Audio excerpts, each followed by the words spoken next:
Good morning everybody. चला, आलात का सर्वजण? आपलं क्षेत्रफळ म्हणजे एरिया हा घटक आपण पुढे कंटिन्यू करतोय. कालच्या तासाला आपण त्रिकोणाचं क्षेत्रफळ, चौकोनाच्या सर्व प्रकारांच्या क्षेत्रफळांची सूत्र, वर्तुळाचं क्षेत्रफळ त्याचं सूत्र पाहिलं. एवढंच नाही तर वर्तुळ पाकळी म्हणजे काय ही संकल्पना समजावून घेऊन वर्तुळ पाकळीचं क्षेत्रफळ कसं काढतात ते आपण पाहिलं होतं. बरोबर. वर्तुळ पाकळीच्या क्षेत्रफळाचं सूत्र काय? θ/360 गुणिले पाय वर्ग. आठवतंय? बरं चला, जेवढे जण जॉईन झालेत पटापट मेसेज टाका. आणि म्हणजे मला वाटतच नाही तसं कोणी राहिलं असेल जॉईन करायचं. मलाच थोडंसं लेट झालेलं आहे. बरोबर, सर्वजण आलेलेच असाल. आणि एक लक्षात घ्या बाळांनो की सर्वांनी अलर्ट बसायचं. टेस्टच्या रिझल्ट बाबत कालच्या तासाला आपण चर्चा केली आहे, हो की नाही? जे शार्प आहेत त्यांचेच मार्क्स चांगले आलेत आणि ज्यांचे मार्क्स कमी आलेत किंवा डाऊन आलेत ती मुलं शार्प नाही आहेत असं अजिबात नाही. हे लक्षात घ्या. काय होतं, कधी कधी टेस्ट सोडवताना टेक्निकल प्रॉब्लेममुळेही मार्क्सची लेवल कमी येऊ शकते. कधी कधी आपल्या सिली मिस्टेक्स म्हणजे आपण सोडवत असताना उत्तर आपलं येतं, बरोबर आहे की नाही? म्हणजे पहिल्या प्रयत्नात बऱ्याच वेळा मी सांगितलं आणि आता पुढे काही प्रश्न सोडवताना पण सांगणार आहे. उत्तर आपण प्रश्न सोडवत असताना फर्स्ट टाइम एक उत्तर मिळतं ना आपल्याला, तो ऑप्शन मध्ये आपल्याला ऑप्शन नंबर 1 दिलेला असतो आणि लगेचच आपण त्याला टिक करून टाकतो. परंतु शांततेने विचार केला तर लक्षात येते की आपल्या पहिलाच ऑप्शन म्हणजे हे काही उत्तर नाही पहिल्या प्रयत्नात लगेच मिळालेलं. आणि प्रत्येक वेळी नसतंच असंही नाही, म्हणजे तेच उत्तर नसतं असं नाही. परंतु मला सांगायचं काय की आपल्याला परफेक्ट कृती माहित असते, त्या प्रश्नाचं उत्तर शोधण्याच्या स्टेप्स पायऱ्या माहित असतात. तरी पण पेपर सोपा आहे म्हणून कदाचित पहिल्या प्रयत्नात आलेलं उत्तर किंवा अंदाजाचं उत्तर आपण काय करतो, टिक करतो. अशा किरकोळ काही चुका होण्याची शक्यता असते. आणि जितका आपला पेपर सोडवण्याचा सराव जास्त होईल, म्हणजे ऑनलाईन टेस्ट देण्याचा असेल, ऑफलाईन टेस्ट देण्याचा असेल, डीपीपी सोडवण्याचा असेल, तितका आपला रिझल्ट चांगला येणार आहे. आत्मविश्वास वाढतो आपला प्रश्न सोडवण्याचा सरावाने, बरोबर की नाही? आणि मला माहिती आहे की आपल्या बॅचला लाईव्ह सेशनला जेवढे विद्यार्थी जॉईन होतात ते सर्वजण शार्प आहेत. एखाद्याचा कुठेतरी क्वेश्चन सोडवताना गोंधळ होतो, कोणाला काहीतरी टेक्निकल प्रॉब्लेम येतो, कधी ते सबमिट होत नाही, डबल क्लिक करावं लागतं. पण बाळांनो एक लक्षात घ्या, एकदा क्लिक केलं ना तुमची जी हे सूचना आहे ती त्याने ऍक्सेप्ट केलेली असते. कधी कधी नेटवर्क प्रॉब्लेममुळे त्याला सबमिट व्हायला वेळ लागतो, तर परत जास्त वेळा सबमिट म्हणायचं नाही. म्हणजे या काही गोष्टींची काळजी घ्या. आणखी बारकावे तर माझ्यापेक्षा तुमच्यापैकी काही जणांना पण माहित असतील टेस्ट सोडवतानाचे, म्हणजे टेक्निकली हे सांगते मी. त्याच्यामुळे ज्यांना कुणाला म्हणजे ज्यांची कुणाची मार्क्सची लेवल कमी आली असं वाटतं त्यांनी नाराज होण्याचं अजिबात कारण नाही. आणि तुम्हाला कुठल्याही घटकावर काहीही शंका असली तरी त्याचं सोल्युशन आपल्याकडे आहे आणि आपण ते मिळवणारच आहोत. केवळ सोल्युशन नाही तर त्याच्यासाठीच्या ट्रिक्स ज्या आहेत ते सोल्युशन किंवा त्या प्रश्नाचं उत्तर शोधण्याचं हे सर्व मी तुम्हाला देणार आहे. तुम्हाला जेव्हा जेव्हा ज्या प्रश्नाच्या बाबत शंका वाटेल त्यावेळेला तुम्ही मेसेज टाका. आता मी काल परवाच म्हटलं होतं, यापूर्वी 2 दिवसापूर्वी भैरवीने 2-3 प्रश्न टाकलेले आहेत. आता त्याचं मी तिला आतापर्यंत सोल्युशन दिलं नाही. माझं ते मॉड्यूल बघणं झालं नाही. आपला करंट घटक पाहू आणि उद्याच्या तासाला मी त्याचं स्पष्टीकरण देते. आता त्या प्रश्नात पण फारसं काही नसेल स्पष्टीकरण देण्याचं, पण कुठेतरी एखाद वेळेला कदाचित प्रिंटिंग मिस्टेक असेल किंवा विचार करण्याची दिशा. तुम्ही सर्वांनीच बघा तिने टाकलेली होती ज्या शंका, त्या दिवशी मेसेज जर तुम्ही पाहिला असेल तर, नाही तर मी उद्या तुम्हाला सांगेलच. ठीक आहे, कंटिन्यू करू आपण.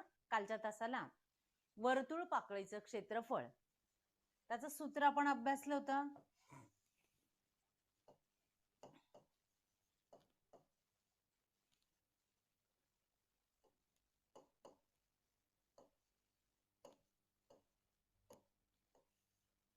वर्तुळ पाकळीचे क्षेत्रफळ बरोबर θ/360 गुणिले पाय वर्ग. मग हेही तुम्हाला सांगितलं होतं की वर्तुळाचं क्षेत्रफळ पायार वर्ग आहे आणि θ/360 म्हणजे पूर्ण वर्तुळापैकी जेवढा तुकडा, जेवढी पाकळी वर्तुळाची कापलेली तिच्याशी संबंधित कोण 360 पैकी त्या कोणाचा विचार करायचा.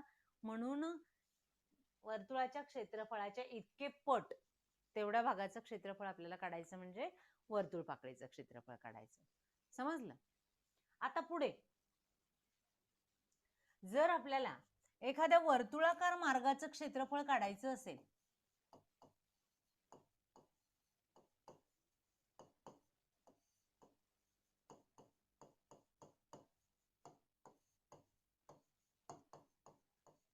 वर्तुळाकार मार्गाचं क्षेत्रफळ. आता वर्तुळाकार मार्ग तरी कसा? असा तुमचा प्रश्न असेल तर मी तुम्हाला आकृतीच्या साहाय्याने तो दाखवते. समजा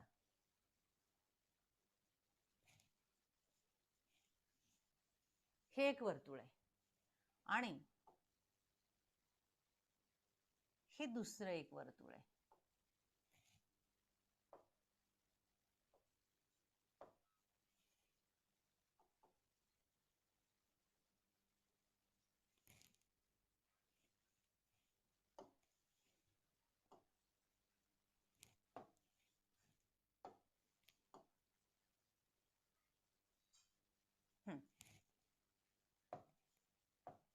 आता पहा, समजा हा जो भाग आहे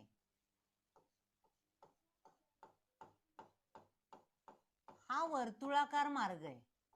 येते लक्षात मी जो वेगळ्या पेनने दाखवलाय हा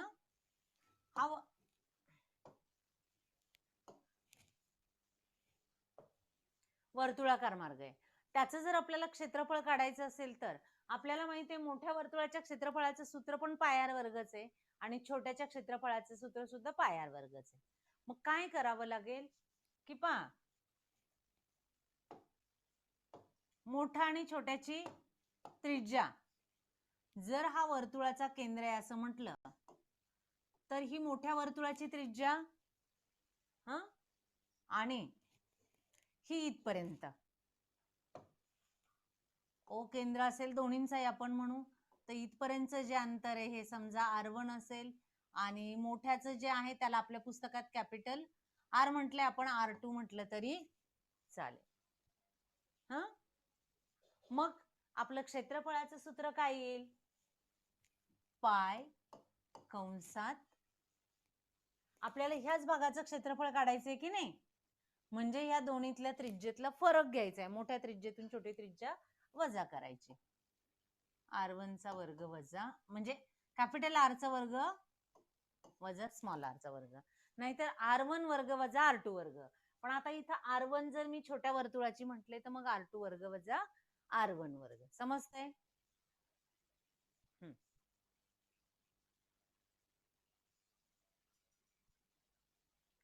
हा तन्मय, थिटा म्हणजे कोण बाळा? थिटा म्हणजे कोण? काल मी वर्तुळ पाकळी दाखवली होती बघ.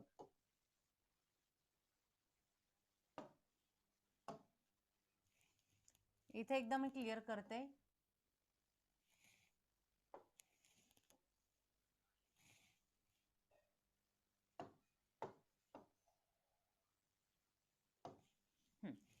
हा वर्तुळाचा केंद्र आहे, बरोबर की नाही?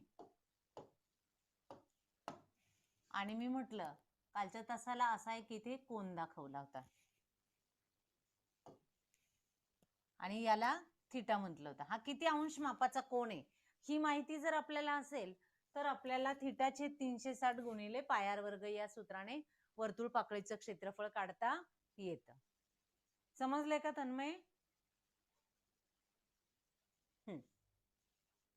आता हे क्षेत्रफळ जे काढायचं वर्तुळाकार मार्गाचं क्षेत्रफळ, आपलं वर्तुळाच्या क्षेत्रफळाचं सूत्र पायार वर्ग आहे, परंतु हा जो मार्ग आहे मोठ्या वर्तुळाच्या त्रिज्येतून छोट्या वर्तुळाची त्रिज्या वजा केली म्हणजे कॅपिटल R चा वर्ग वजा स्मॉल R चा वर्ग.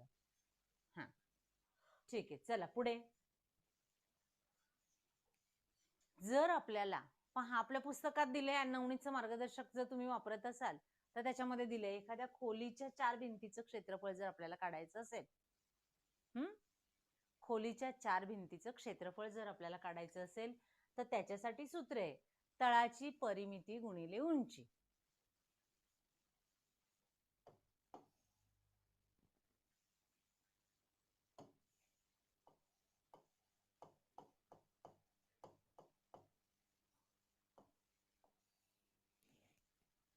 खोलीच्या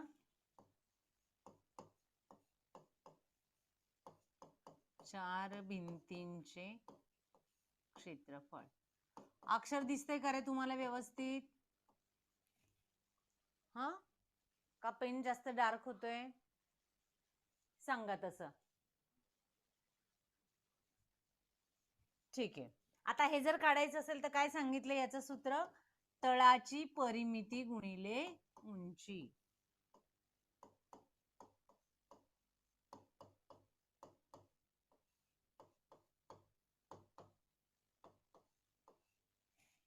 हा समजते? आता तळाची परिमिती, तळ कोणत्या आकाराचा असेल? खोली आपली चौरस आकृती असेल तर 4 बाजूंची बेरीज येईल, बरोबर आहे की नाही? जर ती आयताकृती असेल तर 2 कंसात लांबी अधिक रुंदी.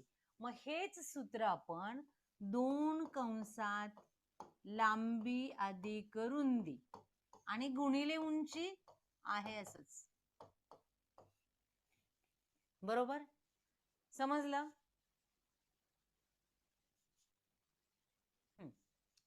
ठीक आहे. आता आपल्याला इथे लांबी अधिक रुंदी म्हणजे आयत, बरोबर की नाही? आणि तुमची कंपास बॉक्स किंवा काढेपेटी किंवा पुस्तक किंवा वही याचा आकार कोणता असतो? की त्याचे पृष्ठभाग आयताकृती असतात, बरोबर? पण ती भौमितिक आकृती ही 3 डायमेन्शनल म्हणजे त्रिमितीय आकृती असते. मग काय म्हणतात बरं तिला? त्या आकाराला काय म्हणतात सांगा? बरोबर.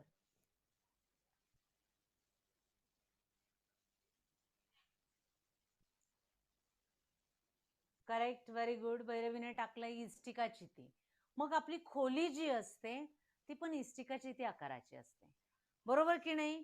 मी तुम्हाला म्हटलं की जर आपली खोली चौरसाकृती असेल, प्रत्येक पृष्ठभाग त्याचा चौरसाकृती असेल का? नाही, आयताकृती. आपण फक्त बेसल एरिया, खोलीचा आतल्या भागांचा टाइल्स जे असतात त्याचा विचार केला तर आपण म्हणू शकतो की ती खोली चौरसाकृती किंवा आयताकृती. पण भिंतींचा ओव्हरऑल रूमचा आपण विचार केला तर ती इष्टिकाचिती आकाराची असते. आणि म्हणून आपल्याला तळाची परिमिती गुणिले उंची हेच सूत्र आपल्याला 2 कंसात लांबी अधिक रुंदी गुणिले उंची असे लिहिता येतं, बरोबर? समजलं?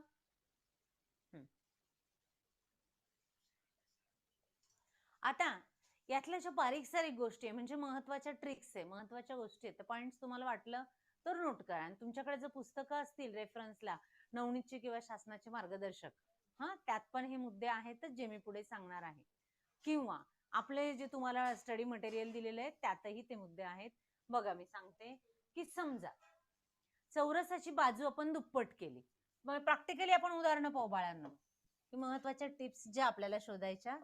एक चौरस आहे, समजा त्याची बाजू 2 सेंटीमीटर आहे, तर त्याचं क्षेत्रफळ किती येईल? मी इथे यस लिहिते बरं का. बाजू म्हणजे साईड 2 सेंटीमीटर आहे. त्याचा एरिया किती येईल? आपल्याला माहिती आहे बाजूचा वर्ग म्हणजे बेदूने 4 सेंटीमीटर वर्ग किंवा स्क्वेअर सेंटीमीटर. जर मी ही बाजू दुप्पट केली, बाजू दुप्पट केली म्हणजे किती होईल ती?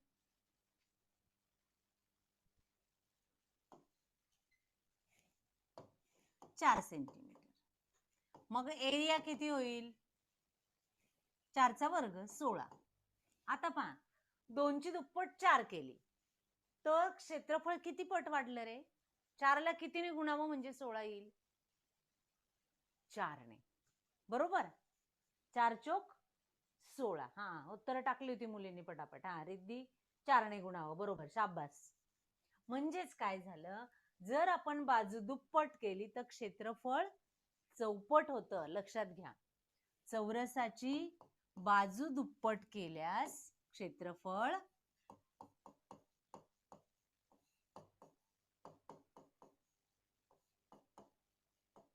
बाजू दुप्पट केली तर क्षेत्रफळ काय झालं?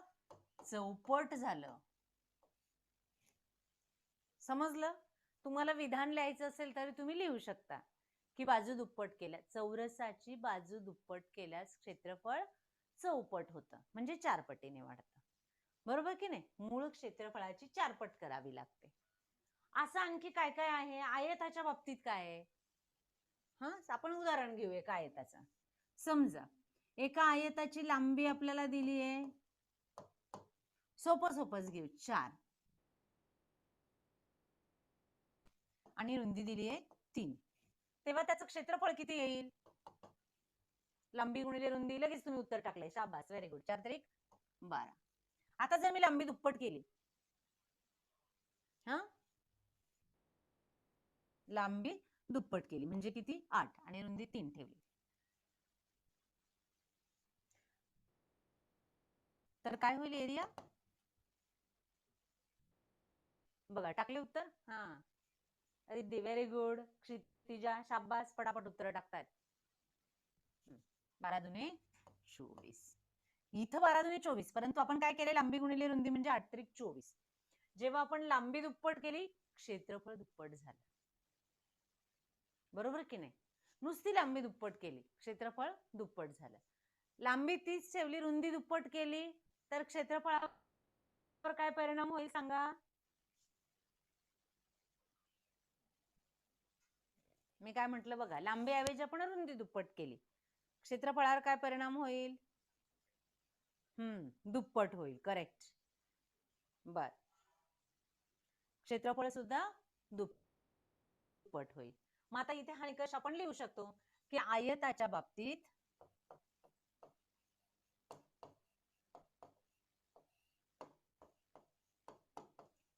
लांबी दुप्पट केली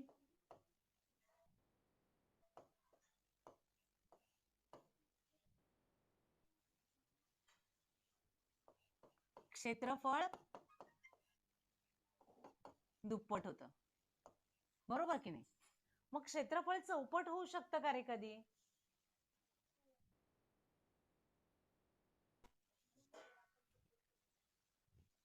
बघा, लांबीची पण दुप्पट केली आणि रुंदीची पण दुप्पट केली. बरोबर की नाही? 2 गुणिले 2 गुणाकारामध्ये वाढले की नाही? बेदुने 4, म्हणजे क्षेत्रफळ चौपट होईल. म्हणजे आपण स्वतःच ही प्रॅक्टिकली उदाहरणं घेऊन त्याच्यावरनं निष्कर्ष काढू शकतो. बरोबर की नाही? अतिशय सोपी गोष्ट आहे. आता इथे आपण म्हटलं होतं की चौरसाच्या बाबतीत बाजू दुप्पट केली, क्षेत्रफळ चौपट झालं. बाजू तिप्पट केली तर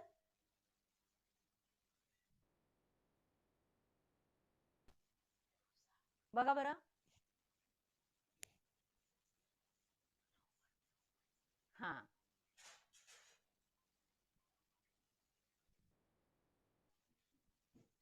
बर, रिद्धी परत एकदा प्रयत्न कर.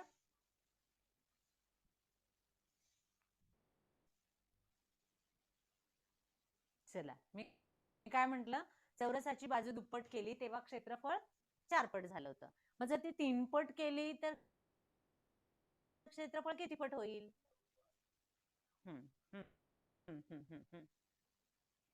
चला सांगा पटापट. रिद्धीचं उत्तर आलंय, पण तिला मी सांगितलं की तू पुन्हा एकदा प्रयत्न कर.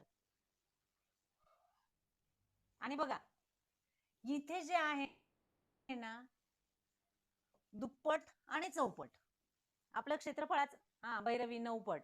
शाबास. क्षितिजाचं उत्तर 36 आलं. म्हणजे कसं म्हणाली ती? बरोबर आहे ना? बेत्रिक तिप्पट केली म्हणजे बेत्रिक 6 आणि त्याचा वर्ग 6 असा 36. मग 36 जर आलं तर 4 आणि 36 चा काय संबंध आहे? 4 9 36, 9 पट झालं की नाही? क्षितिजाने पण उत्तर सांगितले, बरोबर आहे. फक्त ते 4च्या किती पट आहे? 9 पट आहे.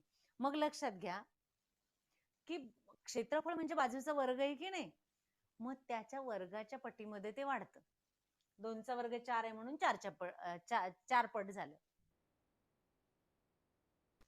आपण 3 पट बाजू केली, 3चा वर्ग 9 म्हणजे 9 पट. मग आता 4 पट केली बाजू. चला आता तर लगेचच येईल तुम्हाला. हा, क्षितिजाने नंतर 9 पट टाकलेले उत्तर. मी चौरसाची बाजू 4 पट केली. करेक्ट. भैरवीचं उत्तर आलं, श्रावणीचं आलं. शाबास, व्हेरी गुड. आता लक्षात आलंय तुमच्या. म्हणजे पट नुसती इकडे दुप्पट केली की बेदूने 4 असं म्हणण्यापेक्षा त्याचा वर्गाच्या याच्यामध्ये प्रमाणात ती बदलते. समजले तुम्हाला? हा, 16 पट रिद्धी, शाबास. ठीक आहे. तसं आता मी इथे म्हटलं की फक्त लांबी दुप्पट केली, क्षेत्रफळ दुप्पट झालं. लांबी रुंदी दोन्ही दुप्पट केले तर क्षेत्रफळ चौपट होईल आयताच्या बाबतीत. समजलं ना? आता समजा लांबी दुप्पट केली, पहा बरं का, लक्षपूर्वक ऐका. लांबी दुप्पट केली, रुंदी तीच ठेवली, सॉरी रुंदी निंपट केली, क्षेत्रफळावर काय परिणाम होईल?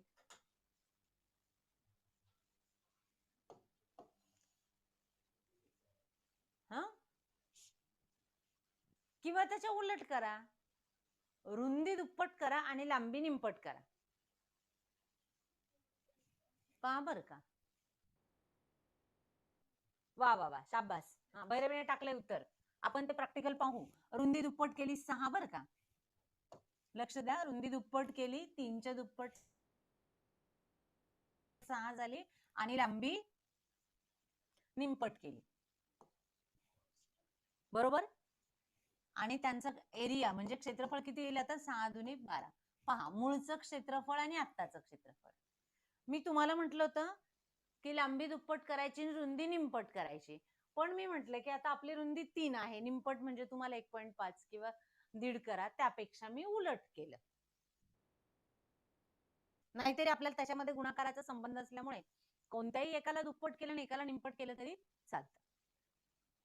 येते लक्षात? क्षेत्रफळ तेवढंच राहील, हे तुम्हाला सर्वांना आता समजलंय. हा, वर्तुळाच्या बाबतीत काय असेल बरं? वर्तुळाची त्रिज्या दुप्पट केली,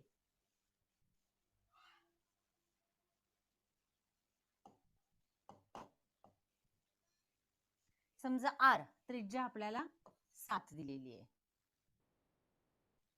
हा, त्याचं क्षेत्रफळ एरिया पाय r वर्ग.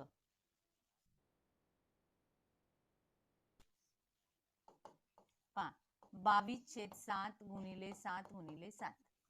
बरोबर? बरोबर की नाही? 7 7 गेले, 22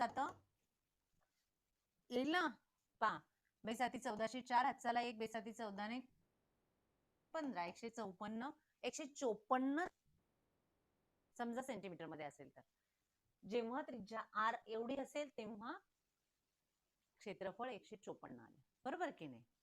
मग आता त्रिज्येची आपण दुप्पट केली, जेव्हा r आपण 7 दुने 14 घेऊ तेव्हा आपला एरिया 22/7 गुणिले 14 गुणिले, बरोबर की नाही?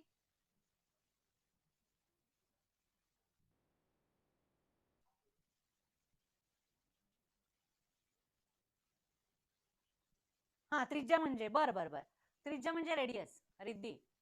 त्रिज्या म्हणजे r म्हणजे रेडियस ऑफ द सर्कल.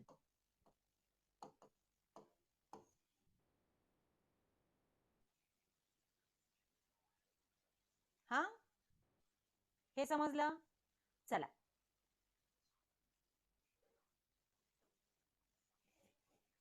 क्षेत्रफळ किती होईल काढा, लगेच येईल आपल्याला.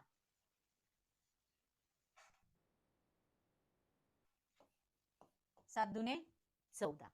आता 22 दुने 44 आणि मग 14 ने गुणलं तरी चालेल, किंवा 14 ने 22 ला गुणा आणि मग 2 ने गुणा त्याला आणि करा उत्तर, काढा किती पट येतं ते.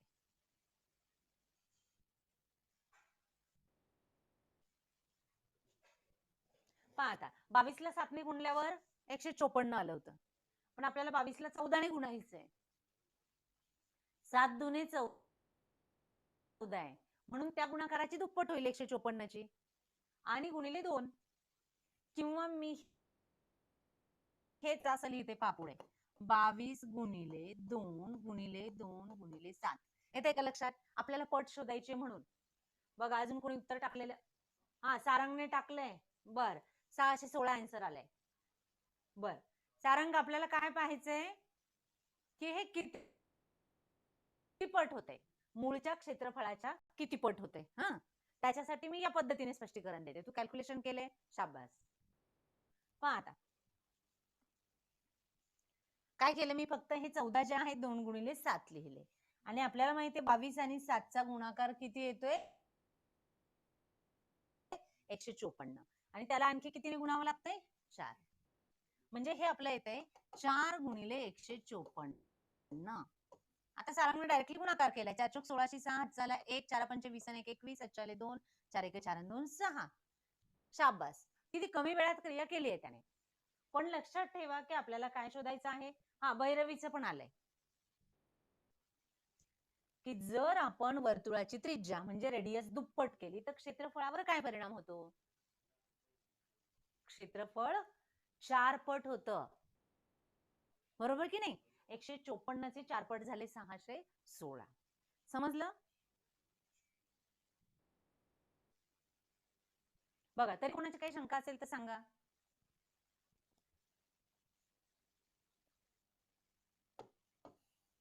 आणि इथे तोंडी एक प्रश्न विचारणार आहे मी तुम्हाला, आता कॅल्क्युलेशन न करता. जर मला हे समजलं असेल तर मी आता तोंडी एक प्रश्न विचारते.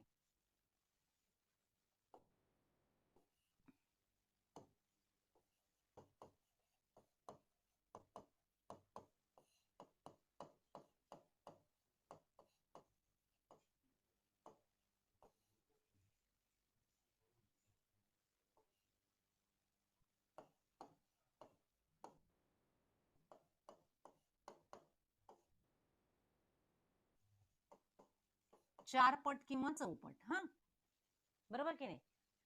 अरे, सर्वजण निष्क्रिय का बसलात? मी काय विचारलं तुम्हाला? काही शंका आहे का यात? नसेल तर तसं सांगा.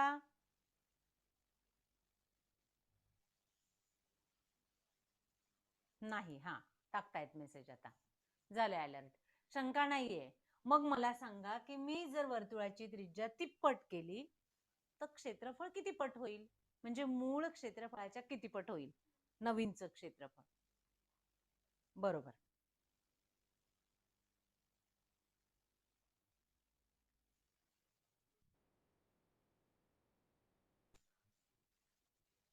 वा वा वा, रिद्धीने टाकले 9 पट. शाबास, तुम्हाला आयडिया आली. आता हे तुमचं पक्क लक्षात राहील. ते 9 पट का होते? 3चा वर्ग 9, 2चं चौपट होते, 2चा वर्ग 4. आणि वर्ग का? तर बघा इथं त्रिज्या आहे ना, क्षेत्रफळ काढताना त्रिज्येचा वर्ग होतो म्हणून. आणि चौरसाच्या बाबतीतही तेच आहे, म्हणून हे लक्षात ठेवायचं. 9 पट भैरवीचं पण आलंय. बरं, काय नाही समजलं?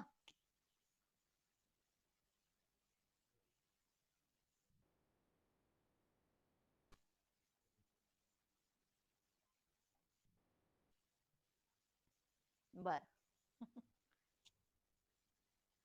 बघा, जायचं पुढे. आता आपल्याला इथे आदर्शमान परिमाणेमध्ये आपण काही संबंध शिकलेले आहे. लांबी, वस्तुमान, आकारमान म्हणजे धारकता मोजण्याचे. बरोबर. पण क्षेत्रफळाच्या संबंधी जी संकल्पना आहे,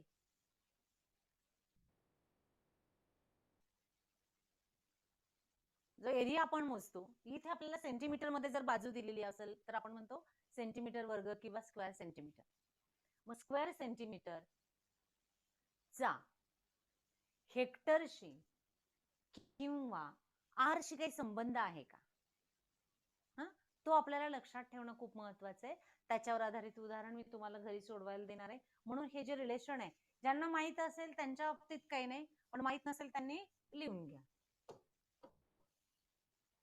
हा, काही शंका नाही. असं होतं का? मला वाटलं समजलं नाही. राजू, बघा, आणि आपल्याला हे माहिती आहे की एक चौरस मीटर जो आहे त्याचा आपल्याला सेंटीमीटर मध्ये रूपांतर करता येतं. चौरस मीटर म्हणजेच स्क्वेअर मीटर. बरोबर. सांगा बरं, किती चौरस सेमी? येईल का सांगता?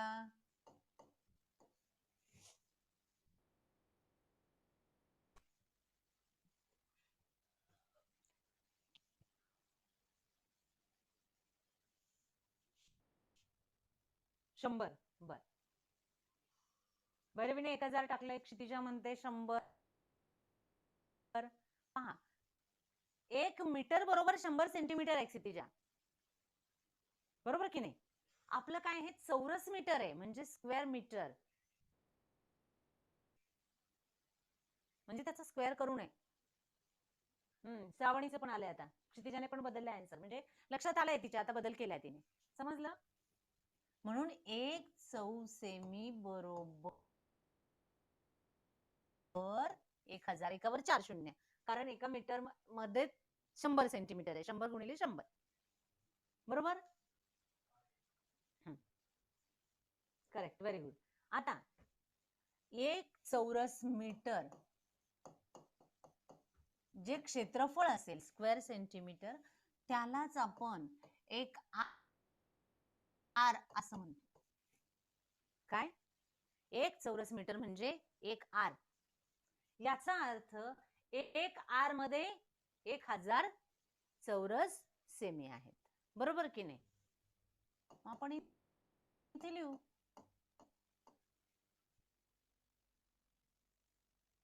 1000 का 10,000 आहे?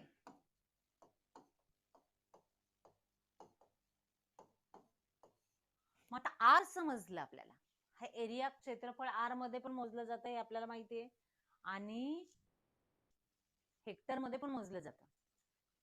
असे 100 आर पण 1 हेक्टर म्हणजे काय की 100 आर. आता 1 आर म्हणजे 10,000 चौसेमी आहे, म्हणजे 1 हेक्टर मध्ये किती चौसेमी बसते, आणि याच्यामध्ये किती मीटर बसतील?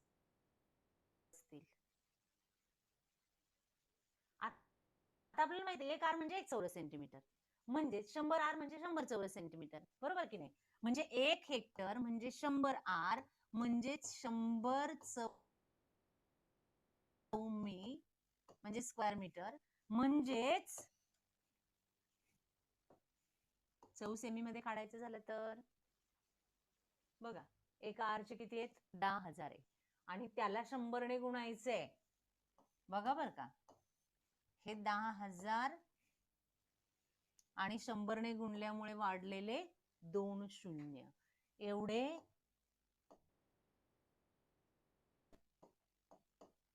चौसेमी. समजते सर्वांना? जड तर नाही होते ना? हा, टाकलं लगेच क्रोर मुलाने, वा वा वा.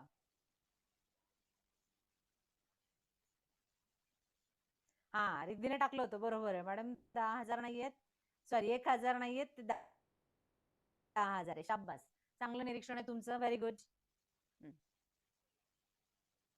आता हे किती आले? एकक, दशक, शतक, हजार, दश हजार. मला असं वाटतं, पहा बरं का, एकक, दशक, शतक, हजार, दश हजार, लक्ष आणि दशलक्ष, बरोबर आहे का? हा, श्रावणी करोड नाही येणार, 10 लाख. आपल्याला एकक, दशक, लक्ष वगैरे हे लक्षात ठेवणं गरजेचं नाहीये, त्यांच्यातला संबंध माहित असला की पुढे ते किती शून्य येतील हे लक्षात येतं. आपल्याला काय महत्वाचं लक्षात ठेवायचं की 1 चौरस मीटर मध्ये 1000 चौरस सेंटीमीटर असतात. कारण का? चौरस म्हणजे वर्ग आहे की नाही, सेंटीमीटर गुणिले 100, 100 सेंटीमीटर गुणिले 100 सेंटीमीटर, बरोबर की नाही? म्हणून ते एवढं आले. आणि लक्षात ठेवा, 1 चौरस मीटर म्हणजेच 1 आर असतो, म्हणजेच एका आर मध्ये 10,000 चौरस सेमी असतात, आणि 1 हेक्टर म्हणजेच 100 आर असतो. 100 आर म्हणजे 100 चौसेमी, लक्षात ठेवा. 100 चौसेमी, आणि मग 100 चौसेमीचे चौ मीटर, चौरस मीटर. हा, लक्षात ठेवा, गोंधळ करू नका माझ्यासारखा, आता बोलताना झालं माझ्याकडनं. चौरस मीटर, मग त्याचे सेंटीमीटर आपल्याला करता येतात, बरोबर की नाही? आता काही शंका? हा, क्षितिजा 10 लाख, बरोबर, शाबास. संबंध लक्षात आला? आता आपण याच्यावरची उदाहरणं पाहू क्षेत्रफळावरची. आणि हे लक्षात घ्या, तुम्हाला एक यातला आणखी महत्वाची गोष्ट सांगायची राहिली की समक्षेत्र आकृत्या. काय? समक्षेत्र आकृत्या शब्दातच अर्थ आहे बघा मराठीमध्ये. ज्यांचं क्षेत्रफळ समान आहे, ज्या दोन आकृत्यांचं क्षेत्रफळ समान आहे त्यांना समक्षेत्र आकृत्या म्हणतात. हा, क्षेत्रफळ म्हणजे एरिया. ज्यांचा समान असतो त्यांना समक्षेत्र आकृत्या म्हणतात. आता पहा, दोन एकरूप त्रिकोण असतील तर त्यांचं क्षेत्रफळ समान येणार आहे, बरोबर की नाही? एकरूप त्रिकोणांचं. म्हणून आपण काय म्हणू शकतो?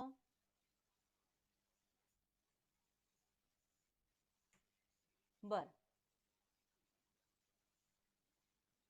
बघ रिद्धी, समक्षेत्र आकृत्या म्हणजे अशा जो दोन फिगर्स आहेत की ज्यांचे एरिया इक्वल आहे. आता प्रॅक्टिकली आपण इथे दिलं की मग तुझ्या लक्षात येईल बरोबर काय ते. हा,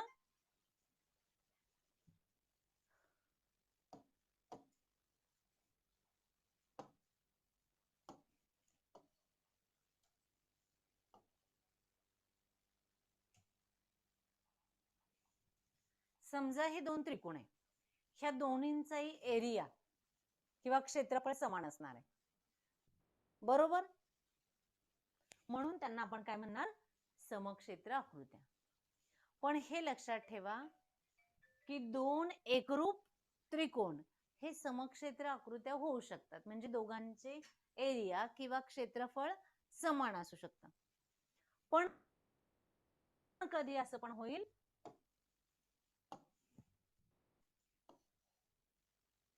की याचा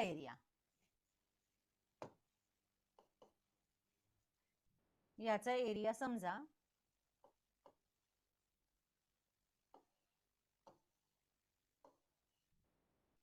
स्क्वेअर सेंटीमीटर आहे आणि या ट्रायंगलचा एरिया सुद्धा 16 स्क्वेअर सेंटीमीटर आहे. तर ह्या दोन्ही पण समक्षेत्र आकृत्या होऊ शकतात. सम म्हणजे समान म्हणजे इक्वल आणि क्षेत्र म्हणजे एरिया. येते लक्षात रिद्धी? ह्या दोन्ही समक्षेत्र आकृत्या आहेत. मग आता लक्षात घ्या, दोन एकरूप आकृत्या या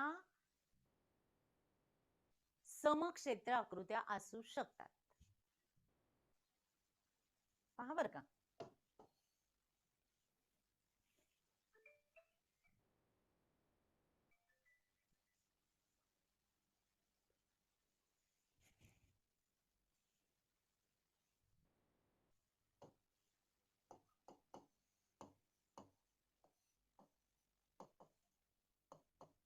आता एकरूप ज्या आहेत ना म्हणजे कॉन्ग्रुएंट, कॉन्ग्रुएंट ट्रायंगल्स, एकरूप आकृत्या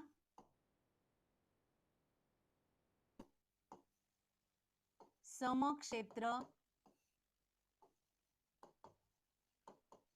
आकृत्या असतात. म्हणजे या दोन्ही समक्षेत्र आहेत. त्याच्या उलट या दोन्ही समक्षेत्र आहेत पण त्या एकरूप आहेत का? नाही. परंतु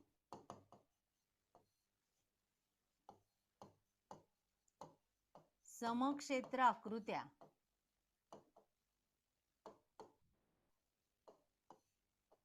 एकरूप असतीलच असं नाही.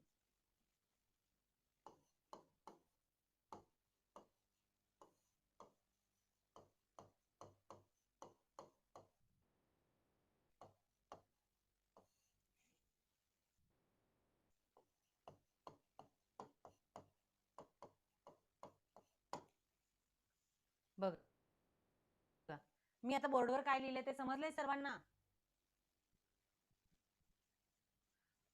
हो, बरोबर आहे रिद्धी, तू म्हणते की त्यांचे स्टेप्स वेगळे आहेत. ठीक आहे ना, मग आपण काय करूया याच्यासाठी दुसरा एक ट्रायंगल मी विचारात घेते.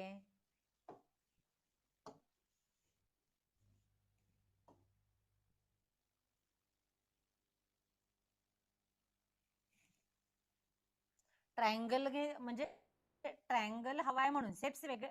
सॉरी, आता पहा, याचा एरिया पण 16 सेंटीमीटर असेल, बरोबर. दोन्ही ट्रायंगल घेतले रिद्धी मी आता, येते लक्षात रिद्धी? दोन्ही ट्रायंगल घेतलेत, याचा एरिया 16 सेंटीमीटर आहे, याचाही 16 सेंटीमीटर आहे. परंतु हे दोन ट्रायंगल कॉन्ग्रुएंट आहेत. हा याच्यावर ठेवला तर ते एकरूप होणार आहेत, दोन्ही जुळणार आहेत तंतोतंत. मात्र हे दोन ट्रायंगल एकमेकावर तंतोतंत जुळणार नाहीत. जुळणार नाहीत म्हणजे ते कॉन्ग्रुएंट नाहीत. येते लक्षात रिद्धी? समजले आता? बाकी सर्वांना समजलेलंच आहे. तुला मराठी इंग्रजीमुळे थोडासा गोंधळ होतो, पण ठीक आहे. बघा आता समजले का? हा, ठीक आहे. हे पक्क लक्षात ठेवायचं की या दोन्ही आकृत्यांची क्षेत्रफळ समान आहेत आणि ते एकरूप पण आहेत. इथे या दोन्हींचे क्षेत्रफळ म्हणजे एरिया समान आहे, इक्वल आहे, परंतु ते एकरूप नाहीत. जर आपण सेप्स वेगळे घेतले, असं रिद्धीचं म्हणणं आलं होतं म्हणून मी परत ट्रायंगलचा सेप घेतला. असा एक ट्रायंगल आहे की ज्याचा एरिया 16 सेंटीमीटर आहे. ह्याचा पण 16च आहे, पण हा ट्रायंगल ह्या दोघांबरोबरही कॉन्ग्रुएंट नाही, आणि म्हणून आपण हे लिहू शकतो. ह्या वाक्याचा अर्थ समजलाय सर्वांना?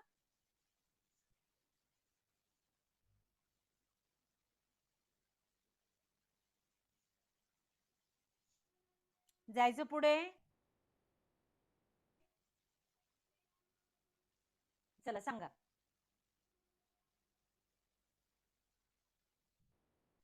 हा, ठीक आहे, ठीक आहे, शाबास, समजले मला तुमचे मेसेज. घ्या आता आपण याच्यावर एक्झाम्पल घेऊ. वेळ ठीक आहे, घेऊया आपण एक एक्झाम्पल तरी घेऊ आज, आणि मग राहिलेले उद्या घेऊ. एका आयताची लांबी आणि रुंदी दिली आणि परिमिती दिली. लांबी रुंदी मात्र आपल्या लेटरच्या फॉर्म मध्ये दिलेली आहे, बघा बरं का.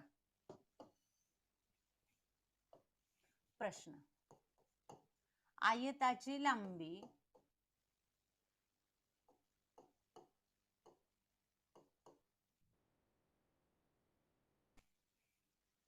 (4m+3 सेमी) बरं का, आणि रुंदी 3m+1 सेमी असून त्याची परिमिती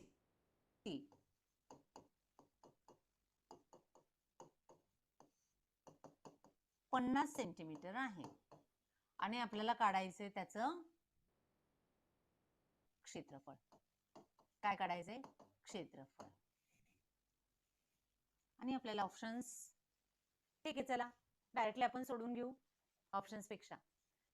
किती जणांना जमेल असं वाटतं? म्हणजे सर्वांना जमेल, काही प्रॉब्लेम नाहीये.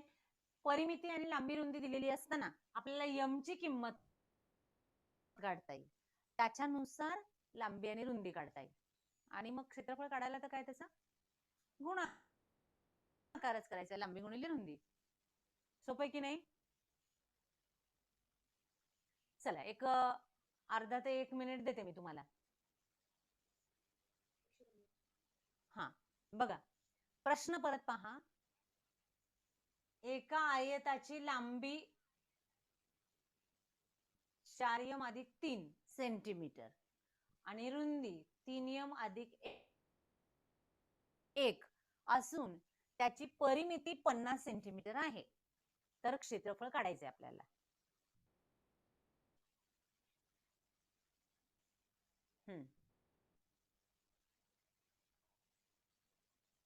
करताय तुम्ही प्रयत्न?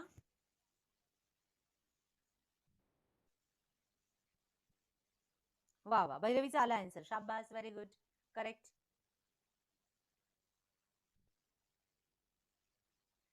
सारंगचं पण आलं, वा वा वा, शाबास. म्हणजे कमीत कमी वेळात तुम्ही सोडवू शकता, हे माझ्या लक्षात आलं आता. रिद्धीचं पण आलंय, वा. बघा प्रश्न समजायला थोडासा वेळ लागला होता, परंतु आता समजलंय तिला, एरिया पण आलाय तिचा.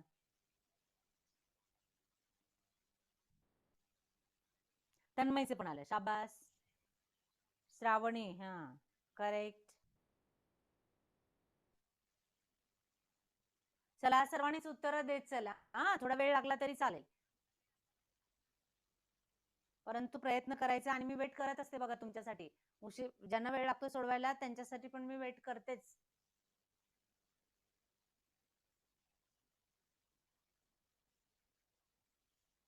चला चालू आहे का प्रयत्न की जाऊ पुढे?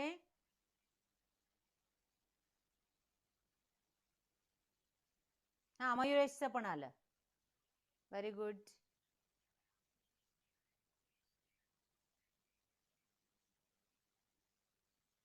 चला कोणाला सोल्युशन हवंय का? त्यांनी फक्त सांगा मला तेवढं.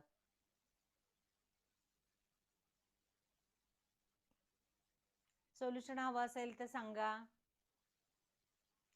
हो म्हणून मेसेज टाका चटकन. बर, बघा लांबी आणि रुंदी आपल्याला माहिती आहे की परिमिती जी असते ती लांबी आणि रुंदीच्या दुप्पट असते, बरोबर की नाही? बेरजेच्या लांबी अधिक रुंदी यांची बेरीज करून घेतली आणि त्याची दुप्पट. आता बेरीज करताना 4m आणि 3m किती झाले? 7m अधिक 3 आणि 1 4. हे समजलं? मग आपण हे दोन आपल्याला माहिती ही दुप्पट आहे ना, इकडे गुणिले तिकडे भागिले होतील. म्हणजे जर 50 ला 2 ने भागलं तर आपलं उत्तर येईल 25 आणि इकडे राहिले आपल्याकडे 7m अधिक 4. आता 4 आपण 25 मधून वजा केले, मग किती राहतील? 21 बरोबर 7m. म्हणजेच m ची किंमत आपल्याला मिळाली 3. 7 21. समजलं का? म्हणजेच आपली लांबी काय येणार आहे? पहा, m ची किंमत 3 म्हणजे 3 चोक 12 अधिक 3 15 आणि रुंदी 3m अधिक 1 म्हणजे 3 त्रिक 3 आणि m ची किंमत 3 3 त्रिक 9 अधिक 1 10. बरं डायरेक्टली लिहिते मी, बरोबर की नाही? आणि यांचा गुणाकार 150. समजलं? ठीक आहे, थांबूया आपण. राहिलेली उदाहरणं उद्याच्या सेशनला होतील. धन्यवाद.